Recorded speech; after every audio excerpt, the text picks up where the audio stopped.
महत्त्वाची बातमी पाहूयात। मसाजोगमध्ये देशमुख कुटुंबियांच्या घराजवळ अज्ञात महिलेचा वावर दिसून आलेला आहे। कृष्णा आंधळेचे पुरावे असल्याचं सांगत घराजवळ रात्रभर ही महिला ठाण मांडून होती। पोलीस येताच बसमधून महिलेनं पोबारा केला। धनंजय देशमुख यांनी पोलिसात तक्रार देखील दिली आहे। संतोष देशमुख हत्या प्रकरणात आरोपी कृष्णा आंधळे सध्या फरार आहे। आतापर्यंत कसे गेले काय गेले ही पण एक गोष्ट आहे। जेव्हा बाप गमवतो ना आपण तेव्हा त्याचं काय दुःख असतं ना ते बाप गमवलेला माहिती असतं आणि त्याच्या पायी मी इथपर्यंत पोहोचले।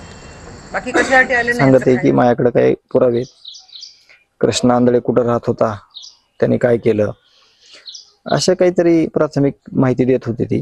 म्हणून मला कुटुंबाने सांगितलं की तुम्ही या लवकर। तर मला उशीर झाला यायला, 10:30 वाजले आणि 10:30 वाजल्यावर मी ज्यावेळेस घरी आलो त्याशी ती महिला ह्या पॅन्डल मध्ये बसली होती आणि गावकरी आणि गावातल्या काही महिला आणि लेडीज कॉन्स्टेबल पण आलेले होते इथं। त्यांना कळवलेलं होतं कुटुंबाने, परंतु ते आल्यानंतर म्हणले की मला काही आत्ताच म्हणजे सकाळी सांगते मी सगळं जे काय आहे ते। परंतु संध्याकाळी ती ज्यावेळेस महिला इथं थांबल्या त्या आणि ज्यावेळेस सकाळी इथून निघून गेल्या मग त्यांनी काही जास्त माहिती त्यावेळेस दिली